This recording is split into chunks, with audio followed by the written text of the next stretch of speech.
Amigos oyentes, hermanos queridos, buenos días. El Evangelio del día, hoy 12 de junio del año 2023. Aquí estamos, Patricia y Miguel, este matrimonio cristiano, dispuestos a leer y comentar este Evangelio. Primero la lectura, Patricia.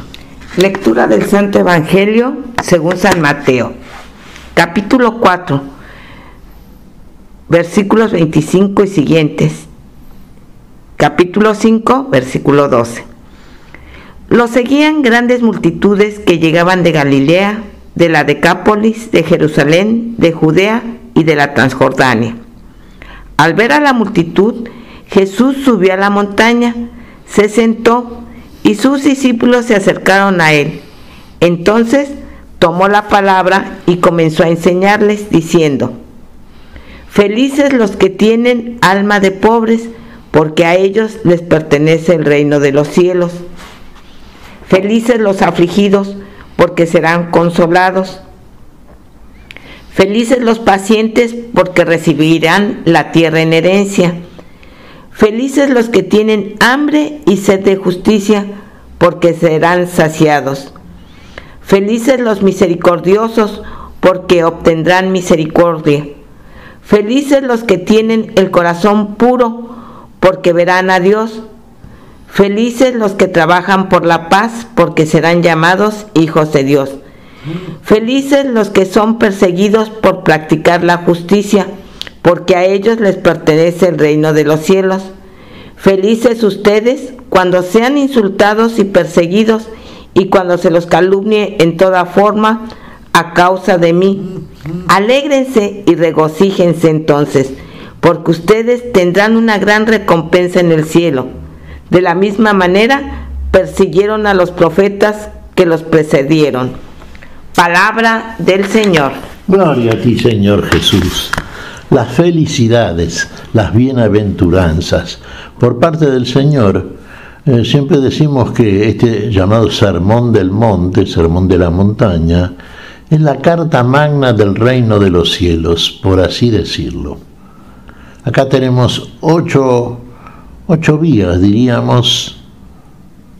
No es un tratado moral, muy por el contrario, no tanto por el contrario, sino más bien es realmente el contenido de una experiencia concreta. Nuestro Señor Jesucristo anduvo en esta tierra y en nosotros el llegar a la vida, el poder seguirlo como Él debe ser seguido, consiste en andar en esta tierra como Él anduvo.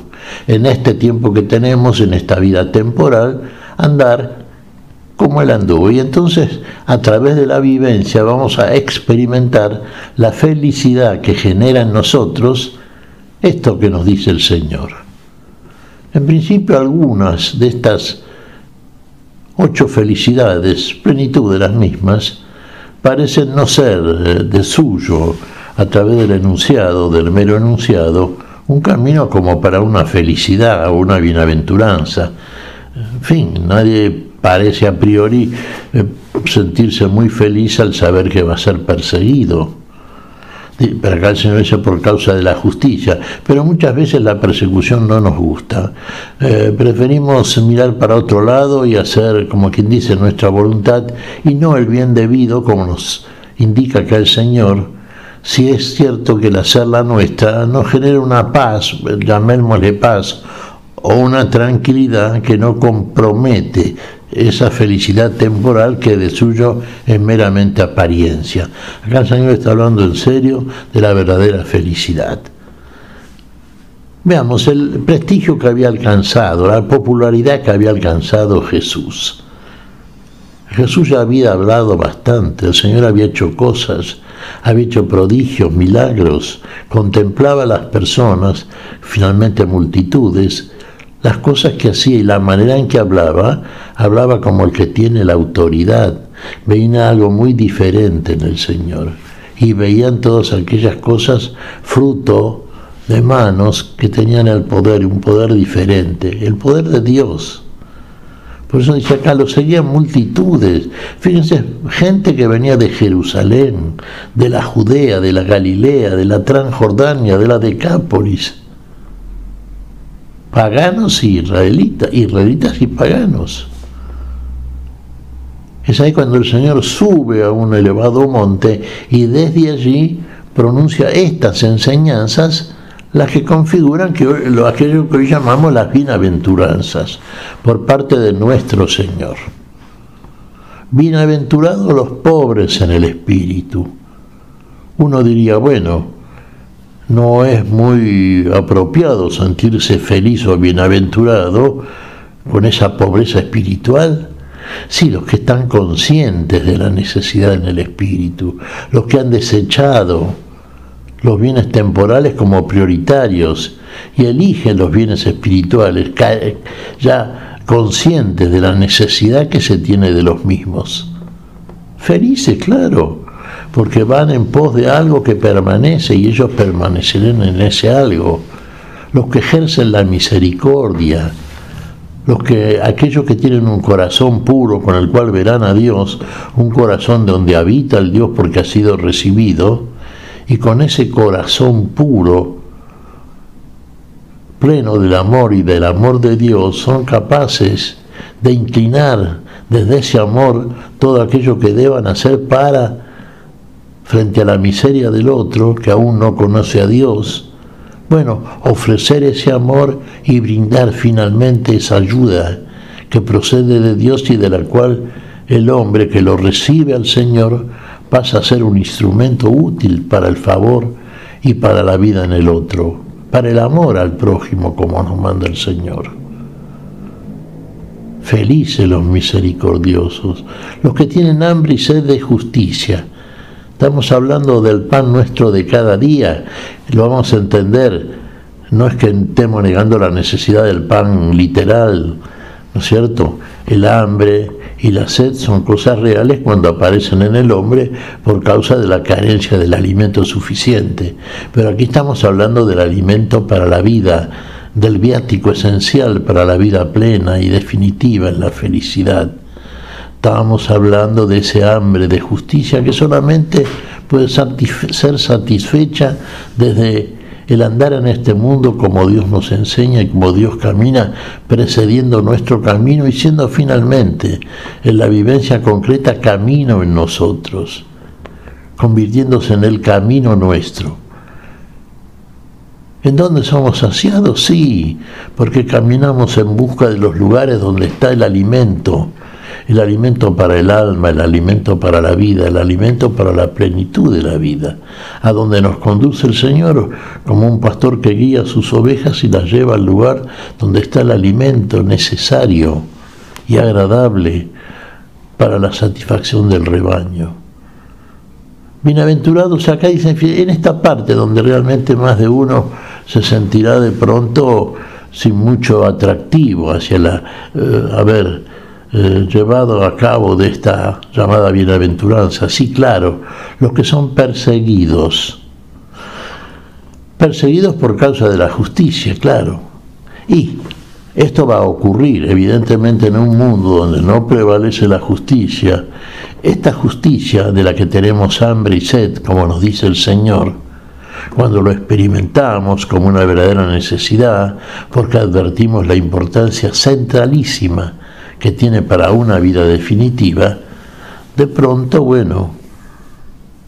nos volcamos hacia la propuesta del Señor. Y aquí ocurre aquello que en el mundo puede ocurrir y que ha ocurrido, que el Señor ya nos ha advertido en otro lugar que leemos de los Evangelios. En este mundo tendremos dificultades, y muchas dificultades muchas veces, de diversa índole, por causa de proclamar el nombre del Señor.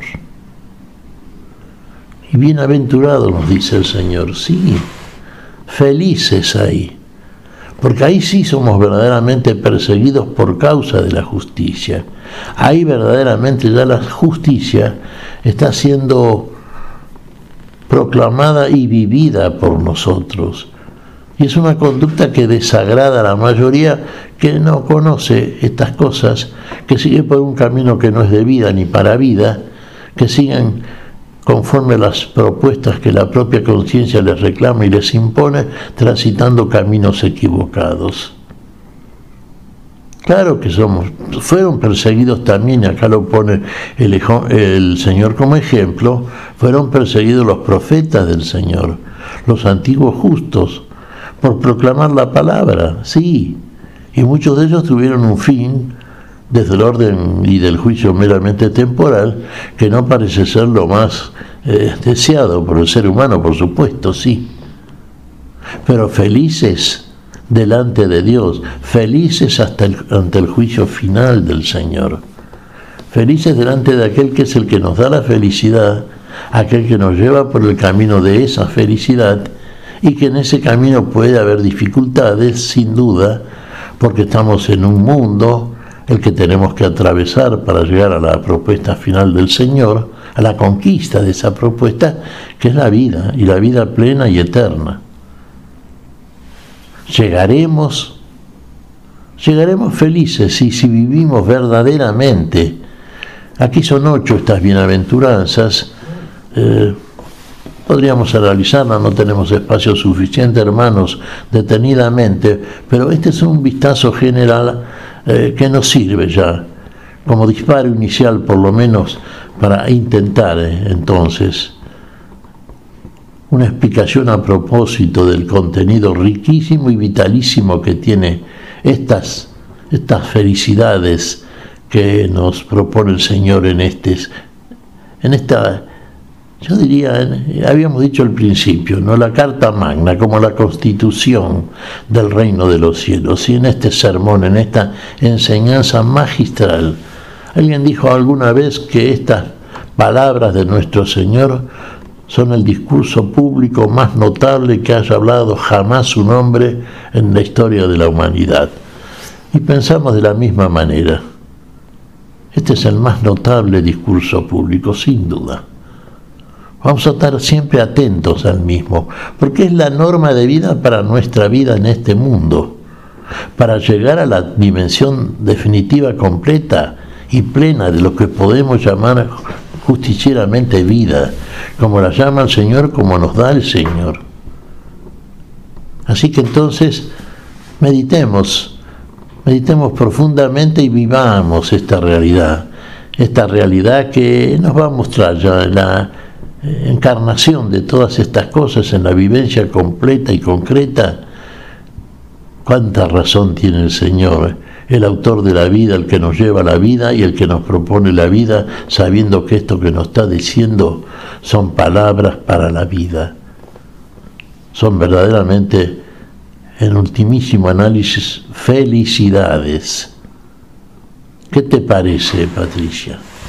Pues sí, como bien nos dice el Señor en este Evangelio, felices los que padecen por su nombre, por llevar a cabo su palabra, por hacerla, por encarnarla. Y en otro evangelio nos decía, si a mí me han perseguido, a ustedes también. Siempre que hagamos la voluntad del Señor, vamos a ser perseguidos, porque este mundo se opone a la voluntad de Dios. Pero nos tenemos que mantener firmes en la fe, nuestra confianza plena en el Señor, que no nos deja solos. Y que lo que padecemos ahorita, como decía San Pablo, lo considero poca cosa en comparación a lo que nos espera, a ese reino de Dios que nos tiene prometido. Efectivamente. Vos recordabas, Patricia, las palabras paulinas, sí, en el capítulo 8 de la Carta a los Romanos. Tenemos, por cierto, ve, ahí está la experiencia, la vivencia concreta, a propósito de aquello que consiste en llevar a cabo estas felicidades, este camino que nos propone el Señor. Padecemos, sí, pero lo que ahora padecemos es nada comparado con la gloria que ha de ser manifestada en nosotros. Y a eso vamos, a eso nos conduce el Señor de la gloria. ¿Qué te parece si agradecemos al Señor? Muy bien, Miguel. Te damos gracias, Padre Celestial.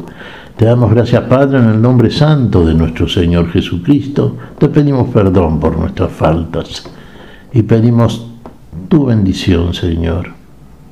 Tu espíritu de fe, de amor, tu espíritu de justicia. En tu santo nombre lo pedimos, Jesús, por Jesucristo nuestro Señor. Amén. Y amén.